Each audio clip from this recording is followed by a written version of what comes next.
బేహద్ పరం మహాశాంతి.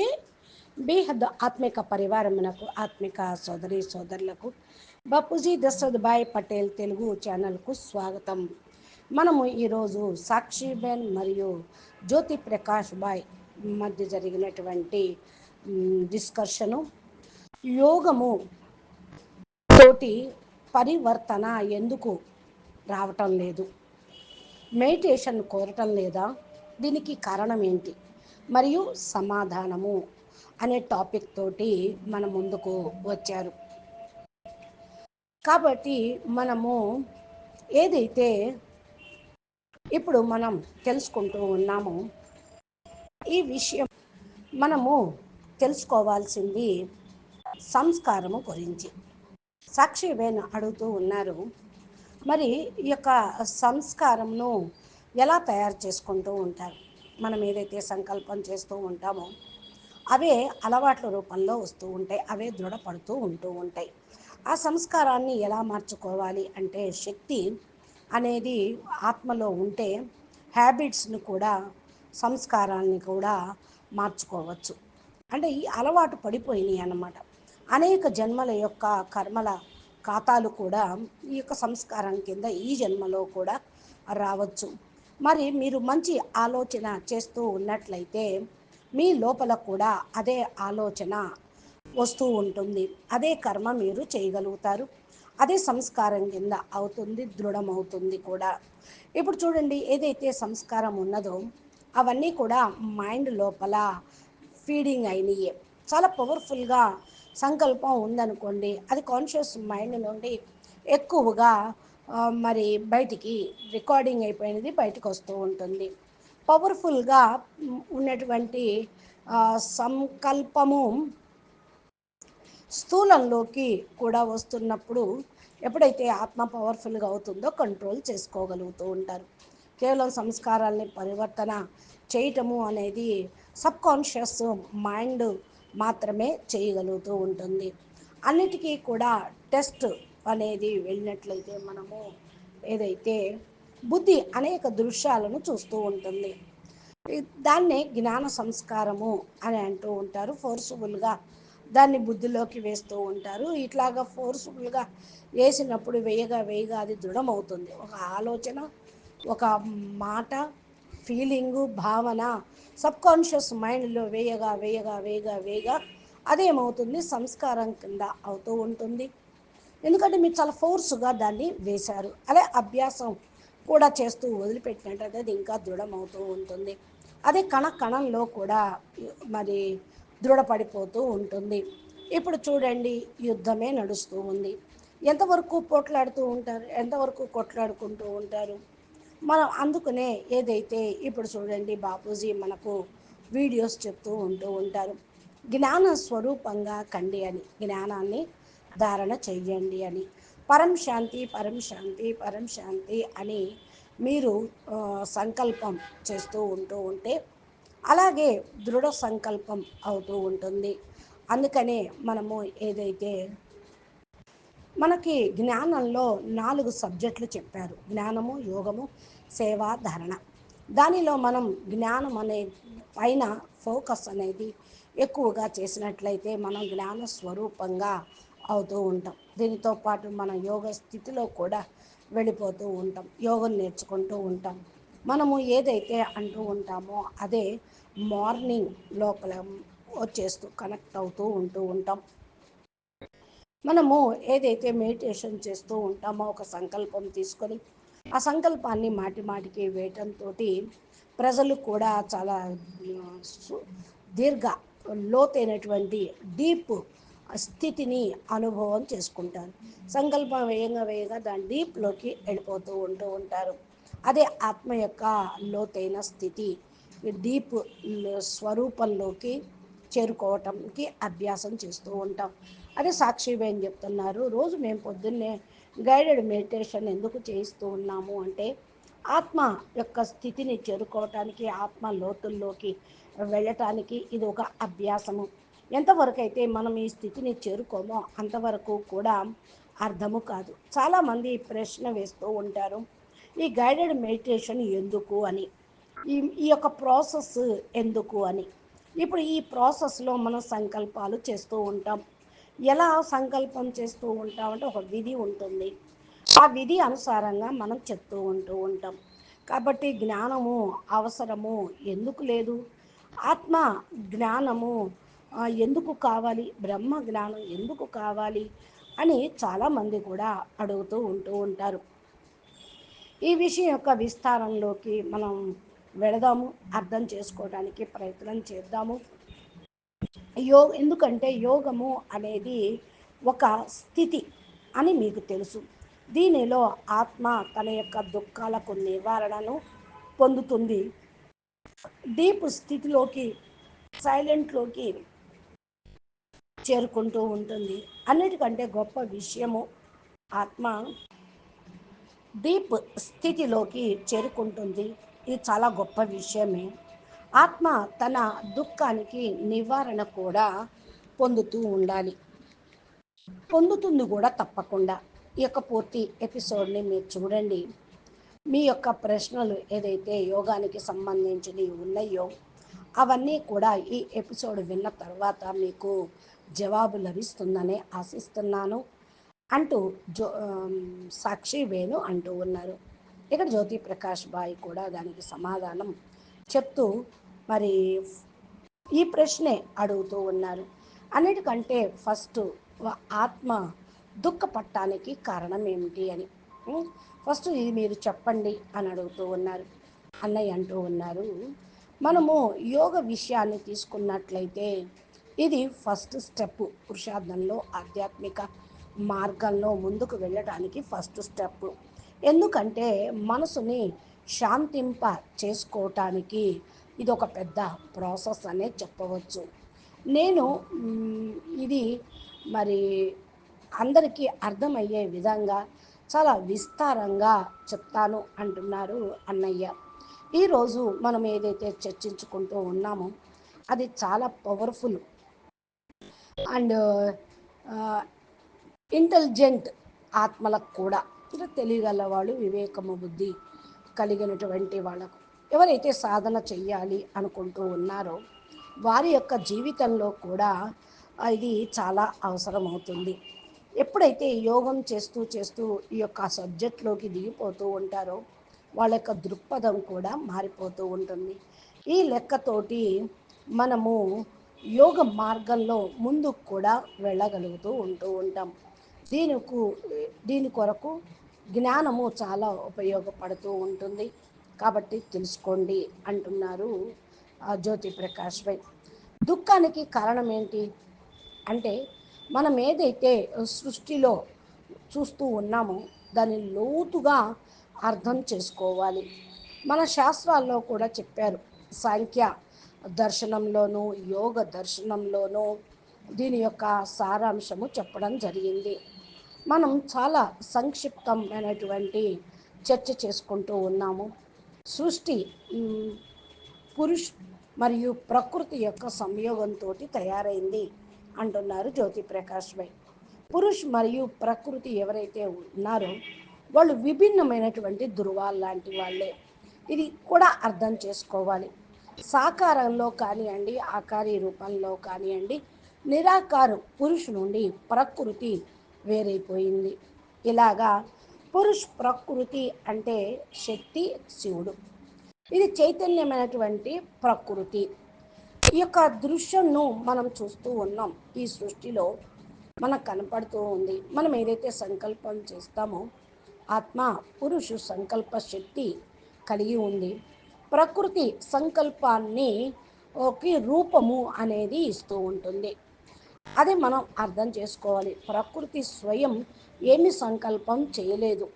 నిరాకారి ప్రకృతితో కలిసినప్పుడే, నిరాకారి పురుషు ప్రకృతితో కలిసినప్పుడే ఆకారి రూపంగా అవుతుంది. అప్పుడే ఏదైతే స్వరూపం ఉన్నదో అది తయారవుతుంది. మీకు కూడా సంకల్పం చేస్తున్నారు, దాని ఆకారి రూపాన్ని దాల్చినప్పుడే మీ కష్టానికి నివారణ, కారణము నివారణ అనేది తెలుస్తూ ఉంటుంది. అవిద్య అనేది రూపం ఏంటో తెలుస్తూ ఉంటుంది. స్వరూపాన్ని తెలుసుకోవాలి. అప్పుడే ప్రకృతిని సరైన దృష్టితోటి మీరు చూడగలుగుతారు. ఏదైతే దృష్టి పరివర్తన అవుతుందో సృష్టి కూడా పరివర్తన అవుతుంది. జైసా దృష్టి వైసా సృష్టి అంటారు. ఇది శాస్త్రాల్లో కూడా చెప్పబడి ఉంది. ఆదర్శ నగర్ అని ప్రకృతి ఏదైతే మనం దర్శిస్తూ ఉన్నామో అది స్థూలంగా అయితే అజ్ఞానంగా చూస్తే ఏమీ కరెక్ట్గా దృక్పథం నీకు కనపడదు. కానీ జ్ఞానయుతంగా చూస్తే దాని యొక్క మూలంలోకి దాని యొక్క అర్థాన్ని చూసినప్పుడు దర్శన శక్తితోటి దాని యొక్క దృష్టి మారిపోతుంది. అంటే బుద్ధితోటి గ్రహిస్తుంది. బుద్ధిలో జ్ఞానం ఉంది కాబట్టి దానితోటి మనం అనలైజ్ చేసుకుంటూ ఇమేజినేషన్ చేసుకుంటూ ఉన్న కారణం వల్ల ప్రకృతి కాల్పనికంగానూ ఉంటుంది. ఇదే చూస్తూ ఆలోచిస్తూ ఎలా చూస్తూ ఉంటాము, ఎలా ఆలోచన చేస్తూనే ఉంటూ ఉంటాం. ఎలా చూస్తామో అలాగే ఆలోచిస్తూ ఉంటాం. నాకు ప్రకృతి కష్టాన్ని ఇస్తుంది లేకపోతే లేదు అనుకున్నప్పుడు ఆత్మ అదే విధంగా దృశ్య రూపకంగా చూస్తుంది. మీకు ఎదురుగా ఆ యొక్క ప్రకృతి కూడా అలాగే కనపడుతుంది. స్వయం మీ క్రియేషనే. ఈ సృష్టి మొత్తం మీ క్రియేషనే. మీ జీవితానికి మీరే క్రియేటర్సు. ఎప్పుడైతే నిరాకారి లేక ఆకారి రూపంలో ఉన్నారో అప్పుడు మీరు దాని యొక్క స్థితిని తెలుసుకోగలిగారు. మీరు మీకు కోరిక అనేది ఉన్నది. ప్రకృతిని తమ నుండి వేరుగా భావించటము, కోరిక అనేది ఉంచుకోవటము జరుగుతుంది. అందుకనే ఈనాడు ప్రకృతికి ఆధీనం అవ్వటము ఎంతవరకైతే కోరికలకు ఆధీనం అవ్వటమే అవుతుంది. అంటే ప్రకృతికి ఆధీనమైతే మరి కోరికలకు ఆధీనమైనట్లే. మరి ఎంతవరకు అయితే అక్కడ ప్రకృతి ఆధీనమైపోతూ ఉంటారు, మూడు గుణాలకు ఆధీనమైనట్టే. త్రిగుణాలు అంటే మీకు తెలుసు, సత్వ రజో తమో గుణాలు. అనేక రకాల దుఃఖము ఉంటుంది, పారిపోవటము ఉంటుంది. ఎందుకంటే ఈ భూమి పైన ఉండటము, స్థూలమైన జగత్తులో సాకార రూపంలో ఉండటము, మూడు గుణాలు ఒకదానితో పాటు ఒకటి పనిచేస్తూ ఉంటుంది. ఎప్పుడైతే మూడు గుణాలు పనిచేస్తూ ఉంటాయో రజో మరి తమో సత్వగుణం ఈ మూడింటిని అర్థమవుతుంది. ఎప్పుడైతే రజోగుణం తమో గుణం పెరుగుతుందో దుఃఖానికి కారణం, అవిద్యకు కారణము అవుతుంది. మూడు గుణాలను సమ్మిళిత రూపంలో చూసినప్పుడు ఆ కోరికను ఏదైతే ప్రకటితం చేస్తూ ఉంటారో ఆ కోరిక కారణం వల్ల స్వయం దుఃఖపడుతూ ఉంటారు. ఎప్పుడైతే ఆకారి రూపంలోకి వెళ్తారో క్రియేషన్ని అర్థం చేసుకుంటారు. ఆకారి రూపంలో ప్రకృతి పురుషుతో పాటు ఉన్నప్పుడు రచన చేస్తూ ఉంటారు కాబట్టి అది సమంజసంగా విశ్వ కళ్యాణం కోసం ఆలోచన చేస్తూ ఉంటారు. అప్పుడు ప్రతి సంకల్పం కళ్యాణకారిగానే ఉంటూ ఉంటుంది. అందుకనే దుఃఖం అన్నమాట అక్కడ లేదు. ఇప్పుడు మనుషులు స్వార్థ పరులై స్వార్థిగా అయ్యి కోరికలతోటి నిండి ఉన్న కారణం వల్ల స్వార్థపూరితమైనటువంటి కోరికలు మరి దుఃఖాన్ని కలిగిస్తూ ఉన్నాయి. దీని గురించి మనం చాలాసార్లు మాట్లాడుకున్నాము కూడా అంటున్నారు మన జ్యోతి ప్రకాష్ భాయ్. ఏ విధమైన సరే మామూలు సాధారణ వ్యక్తి మనతో మాట్లాడినట్లయితే అదే అనిపిస్తూ ఉంటుంది. నేను వశమైపోయాను అనుకుంటారు, ఆధీనమైపోయానని భావిస్తూ ఉంటారు. అంటే నా దగ్గర ఏదైతే మరి ఏ యొక్క ఇక గత్యంతరం లేదు అనుకుంటూ ఉంటారో అదే చేస్తూ ఉంటారు. ఫ్రీ విల్ అయిపోతూ ఉంటుంది. ఈ ప్రపంచంలో సంస్కారం దృఢంగా అవుతూ ఉంటుంది. సంస్కారము కోరికలు అనేక జన్మల యొక్క కోరికలు సంకల్పాలు జరుగుతూ ఉంటాయి. మరి ఇది తీసుకురానా, నేను అది తీసుకురానా, ఇలా కావాలి అలా కావాలని సంకల్పం చేస్తూ చేస్తూ చేస్తూ ఉంటే అదే సంస్కారం అయిపోయి దృఢమైపోతుంది. ఫ్రీ విల్ అయిపోతుంది. ఆ సంస్కారమే నడుస్తూ ఉంటుంది. దాని వెనకాలే పడుతూ ఉంటారు. అది దృఢమైపోతూ ఉంటుంది. ఫ్రీ విల్ జీరో అవుతుంది. నిరాకాల్లో కూడా మరి 100% ఫ్రీ విల్ ఉండేది నిరాకారి స్థితిలో కూడా. ఆకారి రూపంలోకి వచ్చారు, సృష్టి రచన కార్యక్రమం చేశారు. ఆ టైంకి కొంచెం ఫ్రీ విల్ ఉన్నది. తరువాత కళ్యాణకారి సంకల్పాలుగా ఉండేవి. ఆకారి రూపంలో కూడా ఫ్రీ విల్ కొంచెం తగ్గింది. నిరాకారి స్థితి నుండి ఆకారి స్థితికి కళ్యాణకారిగా ఉన్నది. తర్వాత స్థూలంలోకి వచ్చేటప్పటికి ఫ్రీ విల్ జీరో అయిపోయింది. సంస్కారం దాని స్థానంలో పుంజుకున్నది. గత్యంతరం లేక 100% గత్యంతరం లేక దానికి ఆధీనమయ్యేటువంటి సంస్కారమే అయిపోయింది. బస్ ఇక అంతే అంటూ ఉంటారు. ఈ కారణం వల్ల కోరికలు, ఎన్ని కోరికలు పెరుగుతాయి, జన్మ జన్మాంతరాల నుండి వస్తూనే ఉన్నాయి. ప్రతి కోరిక సంస్కారము యొక్క కణము లోపల ఉన్నది. అది త్రూ వస్తూనే ఉంటుంది, గుణాలకు ఆధీనమైపోతూ ఉంటుంది. ఈరోజు త్రిగుణాలకు ఆధీనమైపోయింది. అందుకని అని అర్థం చేసుకోవాలి అంటున్నారు జ్యోతి ప్రకాష్ భాయ్. ఇప్పుడు ఇంకొక క్వశ్చన్, ఆ క్వశ్చన్లో జవాబు చాలామంది కోరుకుంటూ ఉన్నారు. మరి సంస్కారము ఉన్న అనేక జన్మల నుండి వస్తున్నాయి. మరి పెద్ద కఠినమైన సంస్కారాలు ఉంటాయి, అవి దృఢమైపోతున్నాయి అంటున్నారు. దాని యొక్క అనురూపంగానే కర్మలు చేయటం కోసమే ఆ సంస్కారం బలీయంగా ప్రేరణ ఇస్తూ ఉంటుంది. దీన్ని ఎలా మార్చుకోవాలి? వ్యక్తి తమ హ్యాబిట్స్ అనండి, సంస్కారం అనండి, అలవాట్లు అనండి అనేక జన్మల నుండి వస్తున్నాయి. వాటికి ఫ్రీ విల్ కూడా యూజ్ అవుతూ ఉంది.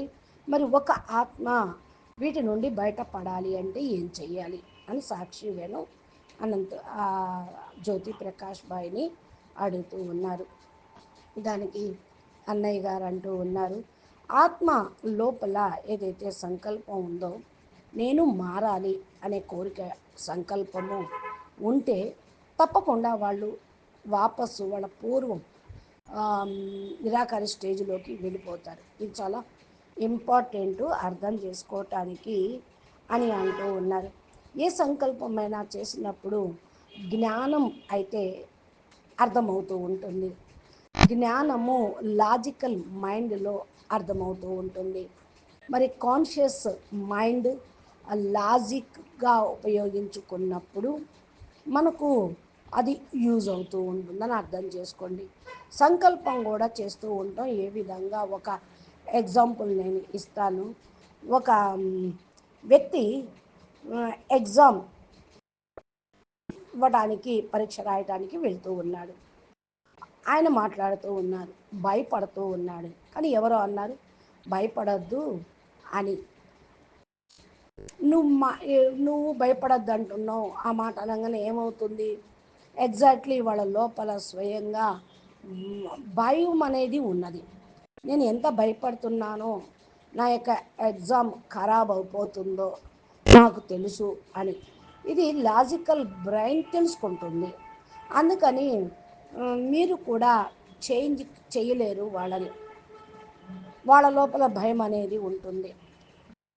వాళ్ళకి ఆటోమేటిక్గా అది క్రియేట్ అయిపోతూ ఉంటుంది. ఏ విధంగా మాట్లాడినా, వాళ్ళకి మంచి చెప్పినా, మంచి ఆలోచించమని అన్నా వాళ్ళు ఇంకా మారను కూడా మారలేరు. నా లోపల ఆలోచన ఇలా ఉంది అని నేనేం చేయను, తప్పదు అంటూ ఉంటాను. ఎందుకని? ఎందుకనంటే వాళ్ళకి అది సంస్కారం అయిపోయింది. కాన్షియస్ మైండ్లో ఆ మాట పవర్ఫుల్గా అయిపోయింది. కాన్షియస్ మైండ్ నుండి ఎక్కువగా పవర్ఫుల్గా ఉండేదే సంకల్పం. ఇప్పుడు మనము సుఖం అనేటువంటిది స్థూలమైనది. దీన్ని మనం పవర్ఫుల్ సంకల్పం చేస్తూ సుఖస్వరూపాన్ని, నేను మంచిగా అవుతుంది, మంచిగా రాస్తాను, విజయం అవుతాను, పాస్ అవుతాను అనే సంకల్పం చేసినప్పుడు మనం దాన్ని సబ్కాన్షియస్ మైండ్లోని కూడా కంట్రోల్ చేయగలుగుతాం. మీరు స్థూలం నుండి సబ్కాన్షియస్ మైండ్ని చేంజ్ చేయలేరు. సబ్కాన్షియస్ మైండ్ నుండి స్థూలాన్ని మార్చగలుగుతూ ఉంటారు. సబ్కాన్షియస్ మైండ్ని చేంజ్ చేసుకోవటం కోసం మీరు సక్షం స్థితిలోకి వెళ్ళాలి. అంటే సూక్ష్మ స్థితిలోకి వెళ్ళి ఏకాగ్రతను పెంచుకొని యోగా యోగంనకు మహత్యాన్ని ఇచ్చి ఆ సంస్కారాన్ని పరివర్తన చేసుకోవాలి అని సబ్కాన్షియస్ మైండ్కి చెప్తే అది చేయగలుగుతూ ఉంటుంది. ఎప్పుడైతే మీరు సబ్కాన్షియస్ మైండ్లో మనసు ఎలా చెప్తే అలా అది వింటుంది. ఇప్పుడు చూడండి, మొబైల్లో ఏదైతే ప్రోగ్రామింగ్ ఉన్నదో అది అప్డేషన్ చేస్తూ ఉంటాం. మొబైలు షార్ట్ డౌన్ అయిపోతూ ఉంటుంది, షట్ డౌన్ అవుతూ ఉంటుంది. మొబైల్ నడుస్తూ ఉంటే టైం అనుసారంగా ఆమ్, కూడా ఒక్కోసారి ఛార్జ్ అయిపోయి మరి అప్డేషన్ కూడా కానే కాదు, అప్డేట్ అవ్వటం కూడా కానే కాదు. అలాగే సంస్కారం యొక్క ప్రోగ్రాం బలీయంగా ఉంటూ ఉంటుంది. ఈ ప్రోగ్రామ్ని చేంజ్ చేసుకోవటానికి 10 ప్రోగ్రామ్ని అప్డేట్ చేయాల్సి వస్తూ ఉంది. అంటే డెడ్ అవ్వాల్సి వస్తుంది. మైండ్ను కూడా పూర్తిగా ఏకాగ్రం చేయాల్సి వస్తుంది. ప్రోగ్రామ్ను మీరు డిలీట్ చేయాల్సి వస్తుంది. కొత్త ప్రోగ్రామ్ కోసం మీ సబ్కాన్షియస్ మైండ్ని తయారు చేయాల్సి వస్తుంది అని అంటున్నారు జ్యోతి ప్రకాష్ భాయ్. అచ్చా, పరం శాంతి, నమస్తే, ధన్యవాదాలు. బేహద్కే బేహద్ పరం పరం, మహాశాంతి హై మహాశాంతి హై మహాశాంతి హై. ఇంకా దీని గురించి వివరణ ముందు నెక్స్ట్ ఎపిసోడ్లో ఆడియోలో ఏం చెప్తారో జ్యోతి ప్రకాష్ భాయ్ విందాము. మీరు మా ఛానల్ని సబ్స్క్రైబ్ చేసి గంట సింబల్ని ప్రెస్ చేస్తే నోటిఫికేషన్ రూపంలో మరి అప్లోడ్ చేసేటువంటి వీడియోలు ఏ రోజుకు ఆ రోజు మీకు వస్తూ ఉంటాయి. నమస్తే, ధన్యవాదాలు. పరం మహా శాంతి.